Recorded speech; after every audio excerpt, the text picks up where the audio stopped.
my name's Daniel. This is Emily, my wife. This is Jane, my 3-year-old. Daniel. And we're heading up the middle school ministry, and I've got two of my leaders here today, Jeremiah and Elise. And yeah, we have quite a few more, but they don't all make it on Sundays. A lot of them are Wednesdays, and so they couldn't swing today. But if you ever want to meet any of them, just come by on a Wednesday. You'll get to see them all. So anyways, Sam asked me to start doing more regular meetings with you guys, so you guys could offer feedback.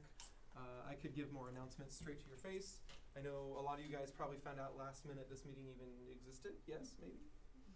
Some? Okay. I know a lot of the kids, they don't like to pass things on to you guys. I know in particular Hunter was actually afraid that like somehow I'd be here divulging like secrets about his behavior. And he was very concerned that there was even going to be a parent meeting. He's like, why? What are you gonna do at the parent meeting? And I just ate it up. I love seeing Hunter like a deer in headlights. He's very good at it.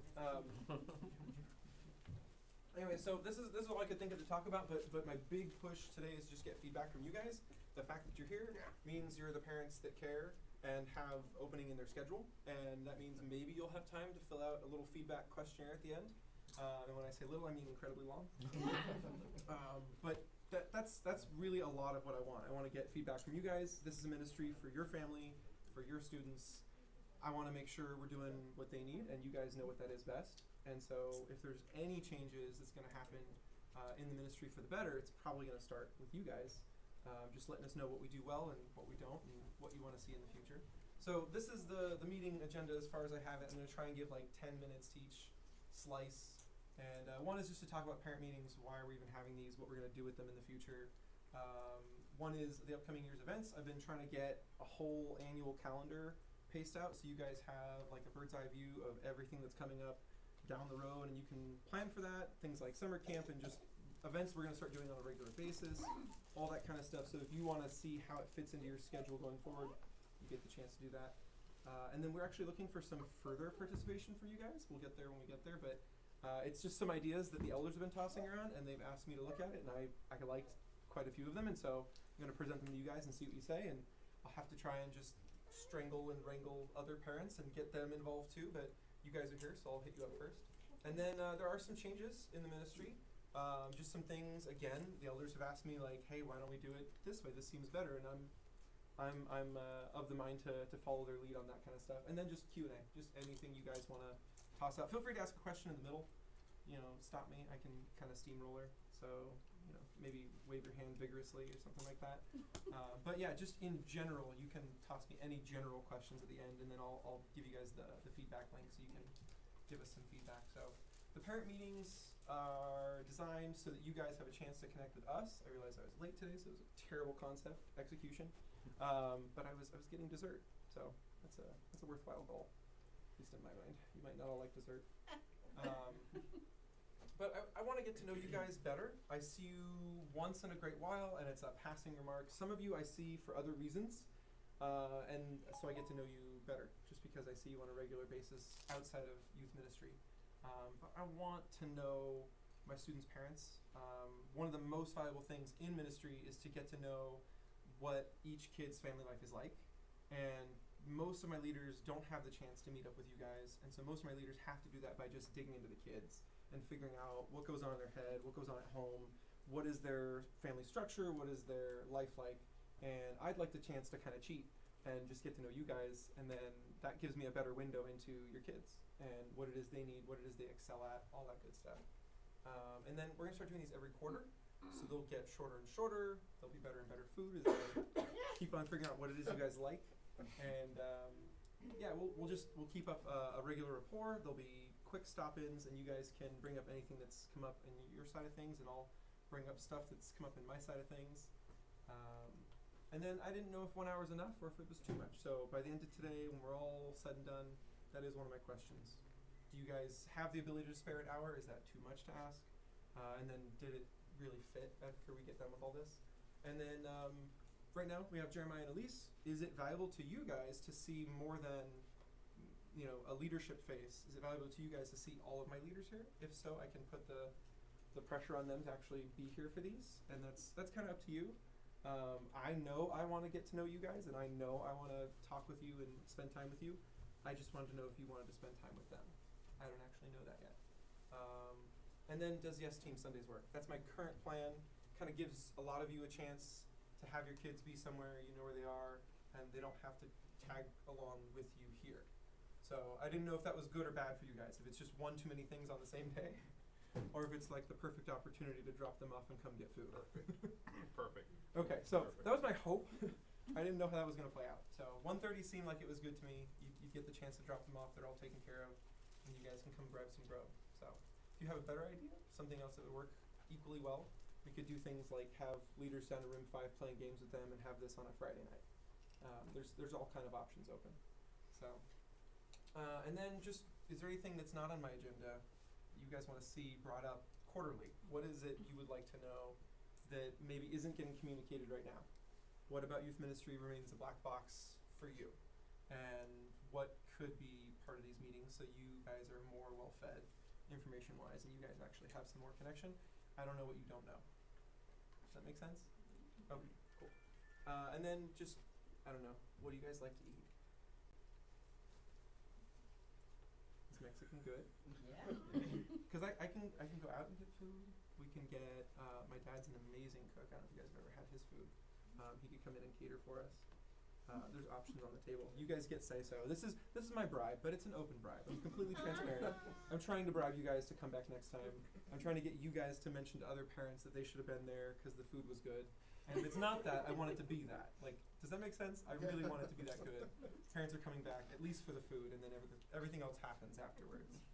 So, anyways, that's it for parent meetings. That's my vision for it, is just to get connected with you guys, make sure the questions go both ways, and you guys get a chance to kind of not direct the ministry, but you get to put your input into the ministry, so the ministry becomes what it is you're hoping it is. So, up next in this year is a lot of stuff we've got on our calendar. First up, Emily is due on December 16th, so me and her are not going to be around very much in December, which creates at least one little hole in the calendar. Usually we do like a Christmas party. I'm not going to do a Christmas party this year. Sorry, guys. So I'm going to take some paternity leave. I'll probably be gone all of December and then reappear right around the end for the New Year's Eve party. And that'll be it. Hopefully by then everything at home is hunky-dory and all set up and awesome, and maybe it's not. We'll see. We're in a 2-bedroom place. Every room is really big floor plan-wise, but Emily's parents have been living with us since the fire, and so 2 bedrooms doesn't feel like a lot of space now that we have child number 2 on the way. So we're still trying to figure out how it all works, and she's just a gem. She totally just rolls with the punches. I love it. But yeah, so we're gonna have to try and figure all that math out when we get there around middle of December. So we'll be missing during that time, which we'll come back into later during parent participation on the next slide. Winter break for anyone who's in Chico Unified is from the 20th to the 6th of January. Some of you guys have that in your head, some of you don't. Typically we try and do something during that break, but we won't this year. It's just gonna be the New Year's party, like ice skating or Christmas party or something, but it's not there. So New Year's party on 31st. We like to go from 7:30 till just after midnight. Gives you guys a chance to maybe do your own party, but it also gets kids to bed at a reasonable hour. So if you guys want to see changes to that can be on your feedback at the end of this. If that works great for you, fantastic. We always try to push carpooling, so that if there's different kids doing different things or different branches of the family, you guys can team up with each other and get some of the kids home at the end of all that. But yeah, that's New Year's party. We're starting a new thing called Nostalgia Night. We're going to try and do those twice a year. Once during the end of Christmas break, and then once right after school gets out in the summer, maybe spring break. We haven't quite figured that one out exactly. But the idea is to try and rope in more seniors in high school, more college students, and try and get them in here where they maybe have an old stomping ground kind of feeling, and then trick them into serving with us. And hopefully get them to stick around. That's the idea, is get them to see something they miss and then say, but you don't have to miss it. You can actually come back and you can influence the next generation. So if you guys have older kids in that high school, senior, college age bracket, this will be coming up right after the new year, still inside that winter break if they're in Chico Unified anyways. And just give them a chance to have a hangout night. We'll play games, we'll have a ton of fun, and we'll talk about what serving in junior high is with them, give them like that taste of what it would look like, and then see if they want to stick on. So if you guys have anyone in that age bracket or people that jump into your mind right as you hear me say those words, give them the heads up, give them a push. We'll have flyers out soon. And if you know a bunch of high schoolers by some random chance, I don't know if anyone does, but you could put the bugs in their ear that there's going to be like a come hang out in the junior high room party. Can we put literal bugs? In their ear. I won't be there. Ear? I won't be there, so I won't stop you. And you can pretend I told you to do it, so They it all works out. I can't. They all heard you tell us to do it. Yeah. And then since they're quarterly, come February we'll have another parent meeting. Just kind of check up on that season where we were missing. You guys can tell us how it went without us here. I mean, hopefully we'll find out some of how it went without us here sooner than that, but you guys can give us an earful if need be. And then we can just check up and talk about more things. April is a total blank hole, but I do have some stuff planned in late February, and then in March we're going to try and do topic nights on every Friday in March, kind of like what we did previously with Mac and Chat, Taco Tuesdays, that kind of thing. We're going to try and do Fridays in March and just be up in here in the junior high room, and we'll do topic nights somewhat like what we would normally do in the summer. And so leading up to that, we'll be asking, what do you guys want to hear about? And so actually going to talk about topic nights in a little bit, because I wanted more feedback, especially on topic nights, from you guys, from your perspective, how they've been going, how they should be going, all that. But yeah, we're trying to do Nerf nights, kind of ping pong with the parent meetings. The kids really like Nerf nights, and I'm really bad at planning them because it drains me so much. I just avoid doing it.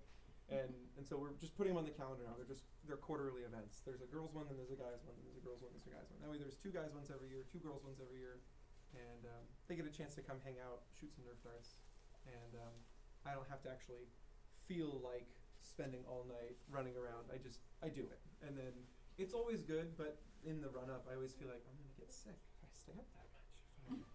If I spend that much time awake running, I'll just die. And then you do it, and it's fun. So.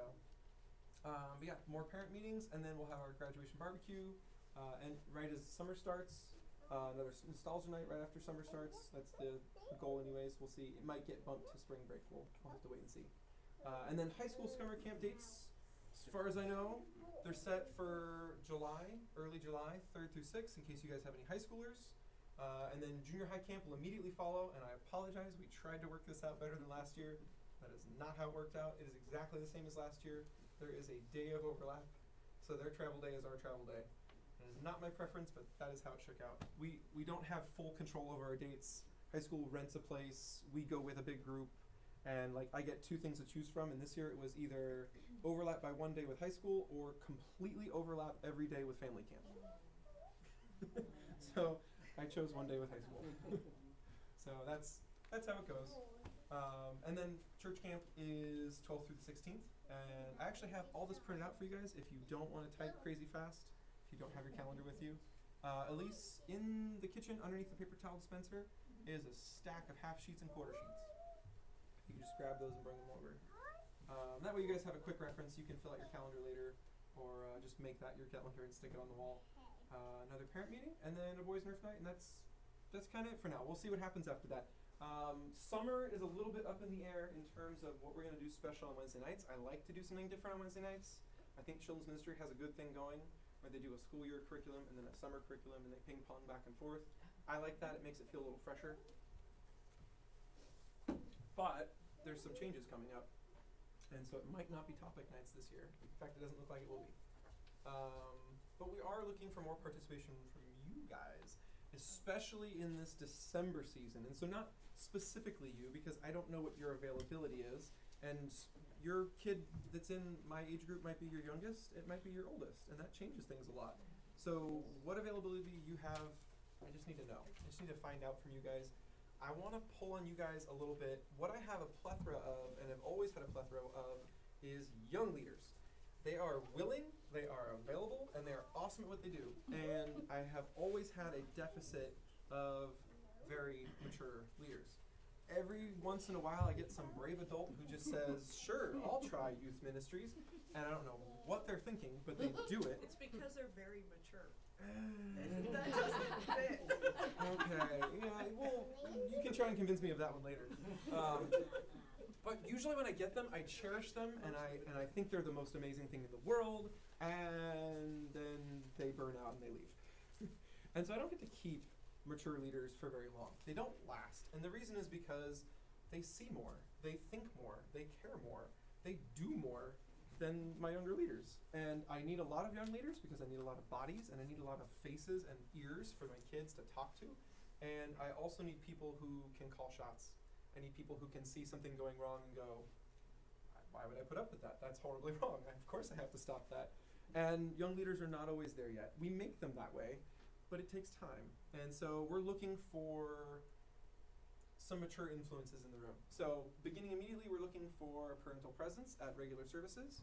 A big part of this is the fact that I and Emily will both be missing through most, if not all, of December. And we don't want to just say junior high is closed for a month. That would suck. So we're asking for you guys to sign up for maybe a day in that month and just say, I'll be there. And you basically get to play God for a day. It's fantastic. You get to tell other people's kids what to do. You get to tell youth leaders what to do even. And you get to just kind of know what the rules are, follow the rules, and tell people what the rules are. And then if that all becomes easy because they keep doing it without you telling them, you get to have a ton of fun. And that's the coolest part, is that you get to actually spend time with the kids. If you're here early or on time even, you get to just hang out with the kids. And oftentimes as parents, I know that's not a frequent occurrence where you just have freedom for a block of time to just be with the kids. And you could sign up to come do that. So I know that for some of you, that would be canceling other things. That would be not getting to do normal things. And that's a big ask. And I don't ask lightly. But I think, and the elders especially think, we need this more than just while I'm gone. We need this. And that's a lot to do with me running a lot of things in the middle of a service. I don't get to be in every place at every time. And so we're just hoping that maybe some of you guys can come in and make it more plausible for our young adults to come in and serve. And then they get a role model to watch that isn't just me. As much as I would love to think I'm a perfect role model, I am not all things to all men. I am a certain kind of leader, and I tend to attract a certain kind of young adult, and that is it. And every other young adult looks at me and goes, and it's the same with the students. If I don't act a little bit extra zany, a little bit extra off the wall, I tend to get a fan club, and everyone else is wondering why they're here. And so I have to dial things just right to keep everyone involved on a certain level. And if there's other adults in the room that hit the spots I don't, that hit the notes I can't, then suddenly every kid really wants to be here. And we're asking to see if some of you can either be that or facilitate a totally immature leader the opportunity to become mature and to be that. Does that make sense? Okay, so especially during the upcoming season, we actually need like a sign-up list. We want to get some adults in here that just say, I will be there on that date, and that's my thing. And beyond that, that's up to you guys. So if you guys want to stick around and become part of like a permanent rotation and be in the junior high room on a regular basis, we would absolutely love that. We do have church policies in place. I can't circumvent just because of need. And so you do have to go through like the normal servant application process some of you guys already have for other things, and that totally carries. So as long as you were vetted for anything children's ministry, you're done. You don't have to do anything. But if you haven't, then there is actually a process that you have to go through with like paperwork and fingerprints and interviews, and it's a big ask. I realize I'm asking a ton, especially on day one. Daniel, Kind of a bad first what date. if it's been like more than 10 years ago that you did it? They do actually have policies on that, and I don't know those ones by heart. They redid it all like how many years ago? It comes down to, I think, did the policy change in the meantime? Okay. So like, did you not fill out something that we now ask people to fill out? Was the fingerprinting a different process then than it is now? So the actual date of when you did it matters. Okay. So if you don't know, I don't know. But you can ask, and they will know. I know it was more than 10 years ago. Yeah, they had will to definitely redo know. ours. Yeah, we Okay. redid ours. Yeah. So I think everybody, it has to be. Yeah, I think if it's everybody- been that long, I would say I know it's been rewritten since then. So yeah, you'd have to redo it. And they may not ask you to do every part over, but there will be something to redo. Okay. So, but yeah, that's up to Jacob. Traditionally, he's the guy who double checks your file and sees what we still have. And if it's all out of date, then it'd be like starting over. Okay. It'd still be a lot. If you feel called to do more, if you get your foot in the door and it turns out you don't actually hate it and you love it, fantastic. I'd love to have you around for as long as you can stand us. this ministry changes lives at a very crucial juncture in those lives, and it is the reason I've stuck around so long, is that there is not an addiction to a high. It's like a cause that refuels itself, because every time you get more kids graduating and you get new kids coming in, you realize, there's more work to do. There's more kids that you can move closer to the Lord, that you can teach about who Jesus is, what he has done for us, and what he can do for them. And you keep getting fresh opportunities every single year, and it never gets old. You never lose that spark. Now, you can get tired, and so if you come in and you serve for 6 months and you're done, I will completely understand, and there's zero hard feelings, but those may be some really good 6 months for you. And so I encourage you to at least try it. Be like a chaperone, be in the room, hang out, see what goes on here, and then wherever that takes you is wherever it takes you. No pressure, no hard feelings, just I do ask with kind of a begging attitude. I need help just to fill in the room while I'm gone. But after that, that's totally up to you. I'll be back after a month or so, and then we can go right back to the way it was. I'll just see you at the door and wave.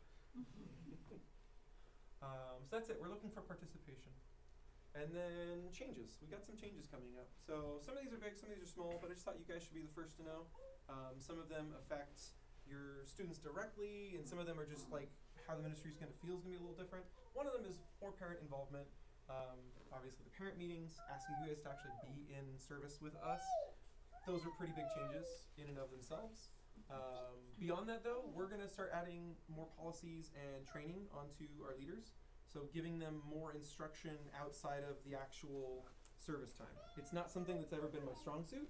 I kind of learn by doing, and I tend to just let people learn by doing. And hey Jane, your imaginary discussion is going pretty loud. I love you, kiddo. Can you go play at the back? Thanks. Thank you, Munchkin. She is just like me. She totally gets in her own little world.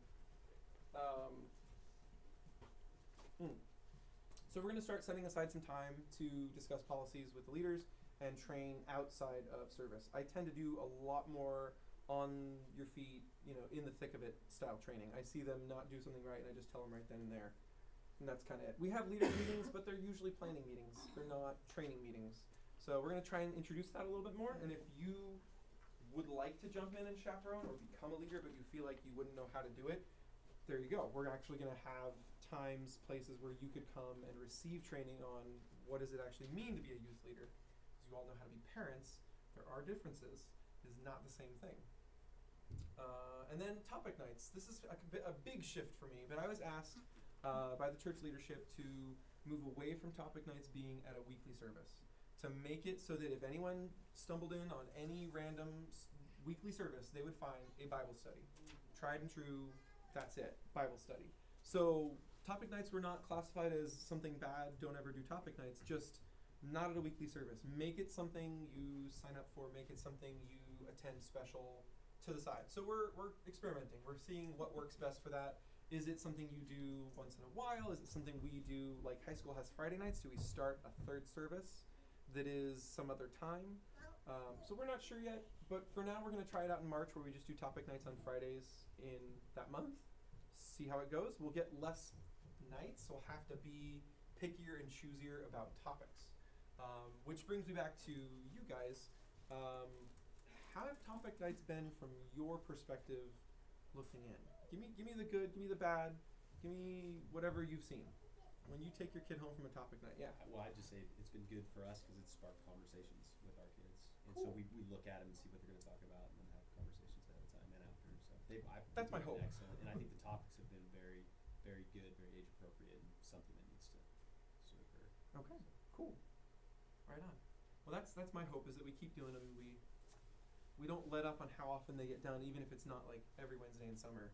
Just figuring out how that looks, though, is tricky. So, any other thoughts? Yeah.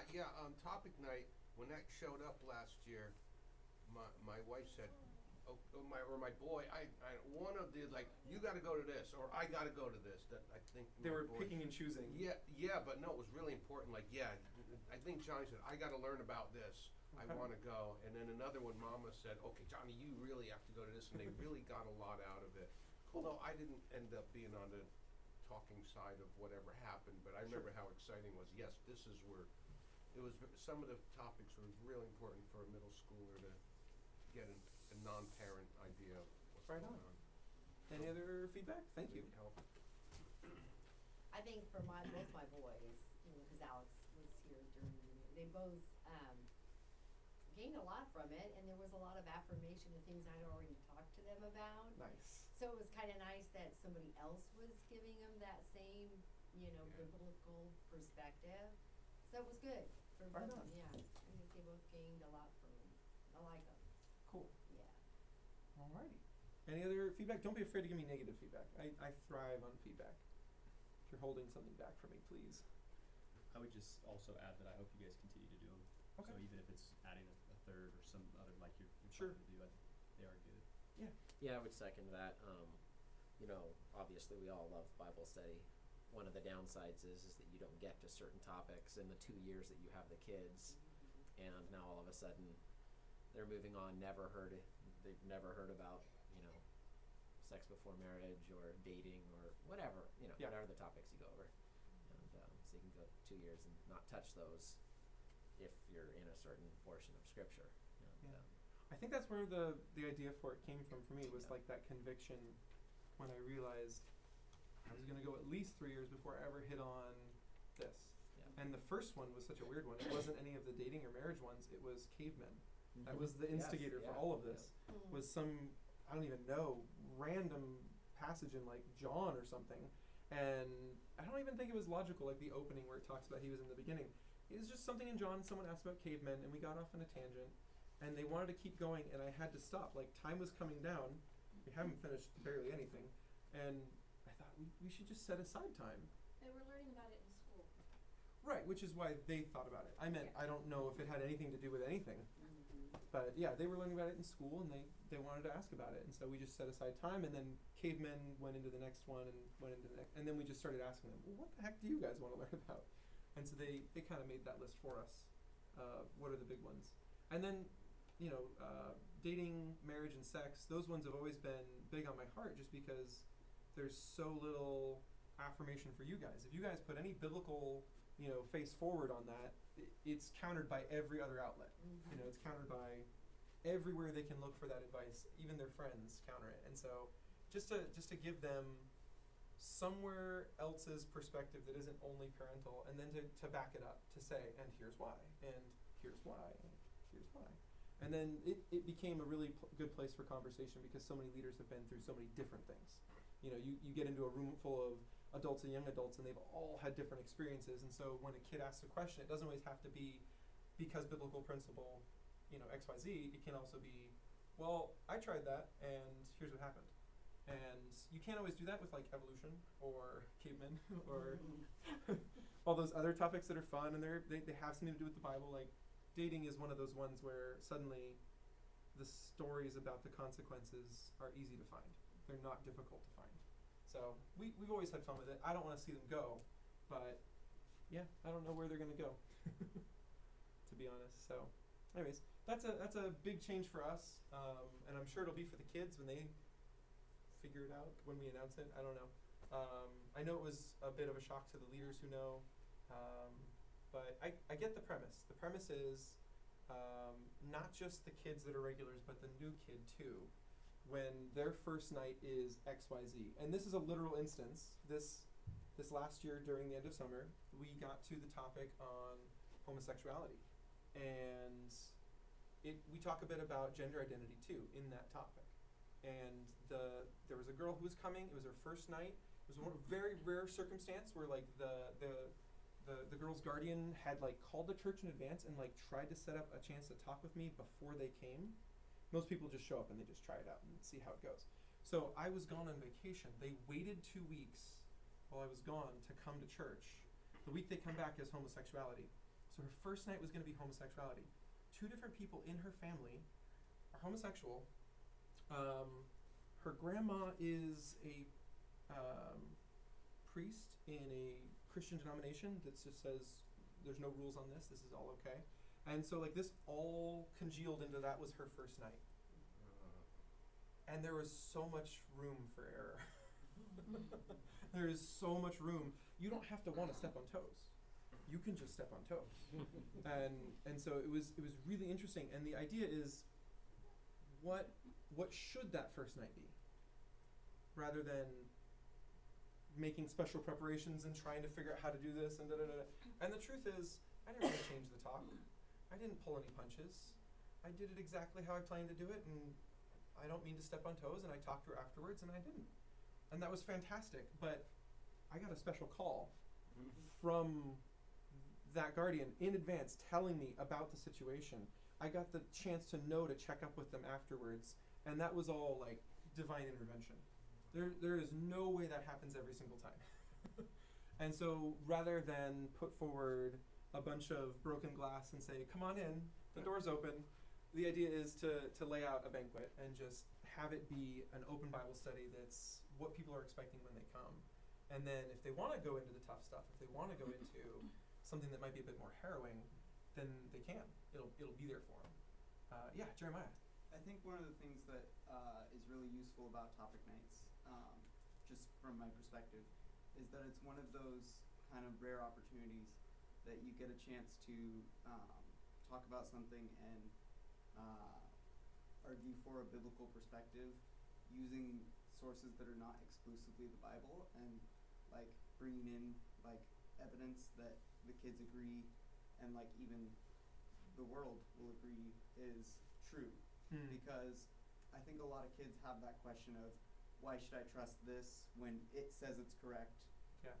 And I'm not getting any outside, like, what proves that this is all true and that that's not all true? Yeah, it's so propping up our faith. Yeah. It doesn't have to be the source of our faith, but it can prop it up. That's good. Right on. Okay. Other things is when I'm gone and on vacation or something like that, or sick, we're going to try and lean more on the other pastors here in the church and try and get some people who already lead ministries to step into my shoes. I've previously just kind of tapped one of my leaders and said, hey, you, go be me that night. And that doesn't always put our best foot forward because I don't necessarily spend any real training time with them to teach them how to be me's when I'm gone. I spend most of my time training them how to be the other leaders in the room. And that produces some very fluid results. So we're hoping to get people like Jacob filling in and Jonathan filling in and Bud when he can pull from security duty filling in, and just other people who already know how to lead ministries to come in and lead while I'm out. And so this is going to affect December. We do want you guys here. We want you filling in as much as possible. But my hope is I can schedule up the whole month, wall to wall, with a bunch of awesome teachers, get them maybe doing runs where it's not just one-off messages, but they're actually connected to the next thing they're teaching. And getting that schedule nailed down is really hard because they all have lives and ministries of their own. But that's our goal, that's our hope, and that's a change. I just want to let you guys know that's what we're shooting for, because it's not the norm. That's not typically how we've done things up here. And that's, I think the plan going forward is to try and tap more of them and pull them in the future when I'm not able to be here. So anyways, that's it. That's my whole spiel. Sorry I go so fast and talk so much, but I just wanted to get it done and make sure you guys could leave on time. So we have 10 minutes left.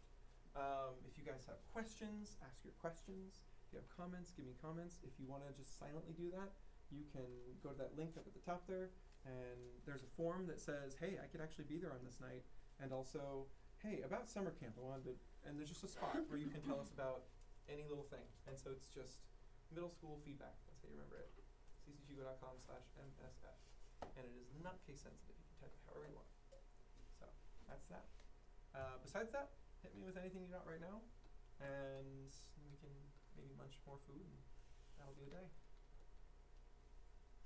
I'm gonna sign Dave up for everything. Genius. Then mature leaders. Oh yeah, mature leaders, huh?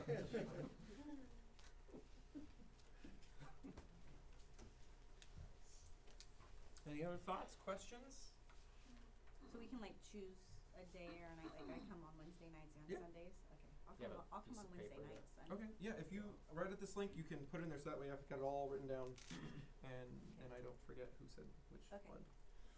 He's very digital. He doesn't do the. I will lose your paper faster than your children.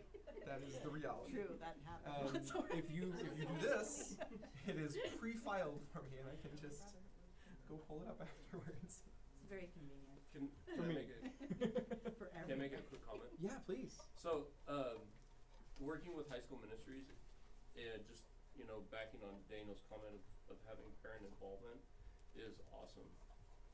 Because we do only get so many hours with with your guys' kids a day, and we kind of get to know what they're going through in school and everything, but the true challenge is we don't know what's going on at home, and when you guys, tell us, hey, our kid is challenged by this, or struggling with this, and then that helps us kind of, not critique, but I mean, kind of hone in on what really needs to happen, and even, having our other older, students, like, be able to be peers for them as well, because obviously, I mean, we've all gone through high school, we've all gone through junior high, but it's way different now, and, just having them be able to support each other,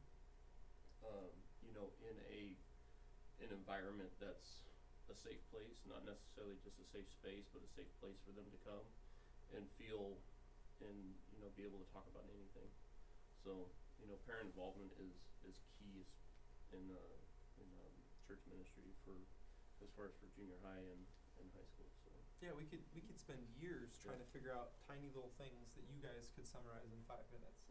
So when you get the chance to say this is what they need the most help with, it does worlds of good for your kid in the long run. And not to say like we want you to sit here and just spill your kid's life to us.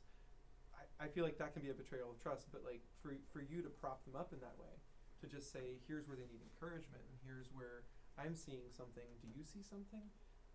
Those conversations are totally invaluable. And so when you give us the chance to have that conversation, stick around afterwards, kick them down the hallway and you stay longer, we like that. And so that can also just be here today at this meeting. It doesn't have to be at any given time, but we just love your kids and we wanna make sure we're doing everything we can be doing. Yeah. Maybe you could weigh in on what every parent that has a student has to make that decision of like, well, my student doesn't, my son or daughter doesn't want me there, or might not want me there. Gotcha. So what is your... That's going to be different in every situation. Every parent-kid relationship is different. And some of the animosity I see when parents are at a kid event, they're chaperoning in some capacity, I have to try and figure out how much of it is play and how much of it is not. Because a lot of it, from the kid side, I remember doing this as a kid, it was play. It was to show my friends that I didn't want them there. It had nothing to do with me not wanting them there. And so part of that with you guys is going to be a challenge. You're going to have to overcome it if you decide to chaperone. But the other part of it is too, you can just prepare them properly. So give them communication in advance. Give them the chance to put their thoughts out to you beforehand, so that the conversation about please don't do this, isn't instigated by them, but instigated by you, and that can make a world of difference. Just the fact that you brought it up and not them bringing it up, because then it's them panicking if they bring it up, it's them worrying if they bring it up, and if you bring it up, then it's you telling them this is going to be good, and here's why, and here's how, and here's what I'll do. And if you can just preface what is about to happen with what you think is about to happen, it gives them clarity. They don't have to worry as much. And you guys can make contracts. You can make little deals. You can say all kinds of things like I'll be there for every kid except you. Like you can say whatever you want to say to put them at ease. But at the end of the day, they already know how to live in a room with you. They've been there. They've done that. So it's not actually any different. And if it is different, then I have questions. And you should too. There's obviously something they don't want you to be exposed to. There's something they don't want you to see. And that's all the more reason for you to be here. And then for me to know, wait, they're not that way at home? I had no idea. Because I'm only seeing them one way. And so it gives some clarity too. But yeah, I don't think any kid's going to be excited about that, even in a good relationship. I think for us who homeschool, Yeah. our kids behave better for you. It's entirely possible. It's entirely possible.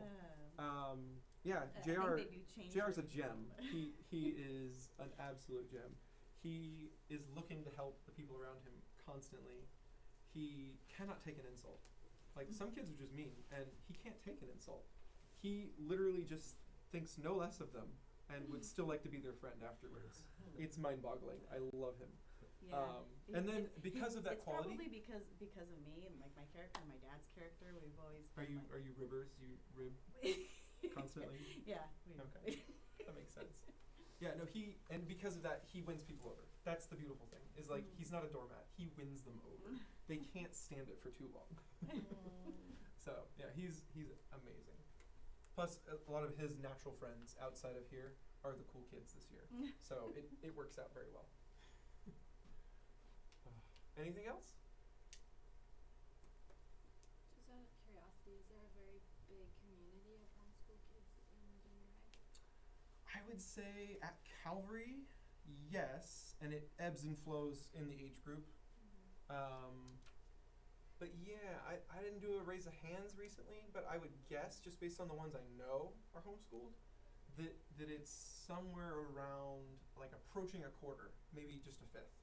But I mean, that's a pretty good number. I don't know how that stands compared to other churches, but oftentimes when I pull an example of school or classroom or teacher relationship as an example versus what we're learning in the Bible, some of the kids are like, but I'm homeschooled, and it's a pretty decent number.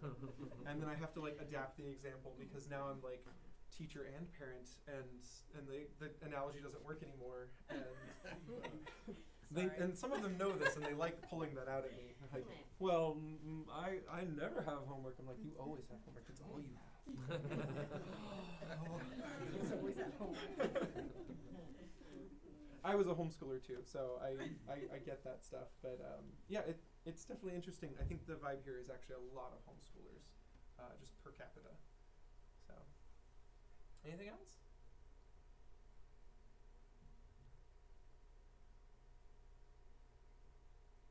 You guys are welcome to approach me one-on-one. You don't have to say whatever you want to say in the group. If there's anything you wanted to say, just privately. Oh, I have a question. Yeah. My boy plays drums, but he's not allowed to play any of this. So I don't think allow is the right word. So we don't have like a worship team structure. There's some kind of rules that you got to be a part of the group. I mean, and Yeah. So we've given up like the kids play worship for their peer group as a what's the word I'm looking for? As an ad hoc thing. It was once very ad hoc. I just have a worship leader. That worship leader would become friends with a musician in this group, and they would just like, ta-da! Now they're a worship band. yeah. So we've done away with anything ad hoc, anything like, I still can't think of the right word. Casual, like I know you play, let's play.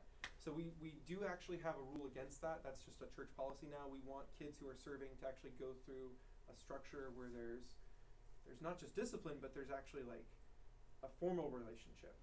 And so if a kid wants to be on a worship team at this point, they have to do it through Yes Team. Yep. They got to join through Yes Team. So it's not like we've disallowed any one kid and said, you're not allowed. It's more like we've got rid of the whole system of casual, sure, come on up. Which is problematic because not everyone has time for Yes Team or is already on a different Yes Team, and they do have time to casually play, and that's a bummer. But we've seen a lot of negative outcomes from the casual relationship because it has no reinforcement, it has no discipline attached. Sometimes it's good and sometimes it's not, and when it's not, it's really not. And the kids start to get a sense of ownership that they're in charge, and it breaks off some of their peer group friendships from the way they should be developing. They start to have a sense of other, a sense of stardom. And then conversely, if and we've had this situation and it did not go great, and so I'm totally against it now. If the worship leader can't make it, the kid wants to play without them. So then it's just junior hires up on stage, no adults up on stage, and the nicest kids who've ever sat in these chairs will still heckle when someone messes up there and it's their same age person. I could see that. and I hate it. It's just heartbreaking because I'm there as a worshiper, and this is supposed to be the leader at that moment in time, and now the room is against them, and like I can't stand it, and so we've done away with that. If they're even on a team and the adult can't be there, we're just not doing worship today. I'll stand up and do a cappella before I let them get up there and just go it alone. And so if he wants to go through all those channels, I'm not in charge of those channels, and so that does seem a lot like me saying no.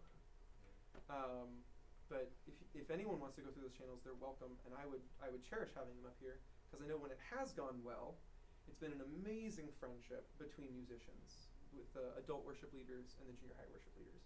And it usually lasts longer than their time in junior high. Those friendships keep on going. So when it works good, it's really good. I'm all for it. But there's a little bit of safety in me not being a musician, saying I'll let the musician, the adults that are musicians be in charge. I'll let them lead. I'll let them figure this out, because I have nothing I can give them. I tried to play drums as a kid, and I was told to quit. So I did. And I donated my drum set to the church. And that was the end of my musical career, because I'm not very musical. Is Lexi still doing? Yeah, she's still up here. I don't know if she's a Yes team leader in that capacity. I'm disconnected. I know she was last year. And there was like an actual junior high team led by Lexi last year, and I don't think she's doing it this year because we haven't had one yet. But I know she's usually on board for that kind of stuff. So Okay, I think I understand. Yeah, just go Does through that the make proper sense? channel. Yeah, it does. Go I'm not through the proper head of that channel channels. anymore. So Yeah. and it's not like I begrudge that. It's like I begrudge what I then have to tell people. It's like I can't tell you yes or no. But I do cherish getting to take something off my plate that I was never good at in the first place. Yeah, okay. Very good. Anything else? I think you sing good. Oh, thanks. I haven't had a voice that's been away from a cold for like 2 months, so it's been a rough patch. Anything else? Thank you, Dave. Thanks for what you do. Thank you guys for We appreciate it. continuing to bring your kids. Just the regularity with which they can show up is the amount of ministry we can do. And so I know that seems like a totally detached thing, but we cherish when you guys are regular. We have a really hard time ministering to a kid that we see once a month. And it's like a challenge for us that we can't succeed at, because there's not much more we can do. So when you guys bring them, we get to do awesome stuff and teach them and love them, and that's all we can ask for from you guys. And now we're asking for more. So, anyways, I'm gonna pray, and if you guys want to hit me up one-on-one or just grab a churro on your way out or more tacos, be my guest. Lord, I thank you for these parents and for these families. Thank you, Lord, that you've brought them not only to Calvary but here to the meeting to just show that extra sign of support. And I just ask, Lord, that you would bless them even for that. Just bless their families and bless these connections that are going to come out of this meeting and all the meetings coming forward, Lord, and just be in charge of this ministry. More and more, Lord, I long for that you would be the one guiding every decision. And so, Lord, I just ask that in the days to come, you would not only guide the decisions, but all the little acts of ministry that happen in between. You would just be in the room and in every conversation. And help these parents, Lord, on that difficult road that you've chosen them for. That you would just be there for them at every moment, whether it be the fun ones or the difficult ones. That you would be the fuel they run on. And you would strengthen their relationships with their kids too. We love you, Jesus. Thank you for the ministry you have gifted to us. Thank you for continuing to work through us and use us. We love you, Lord. We pray all these things in your name. Amen. Thank you guys again for coming. And yes, please fill out the feedback form. You could fill out one little tiny piece of it, and that would mean the world to me. You could spend an hour on it, and I might write you a thank you letter.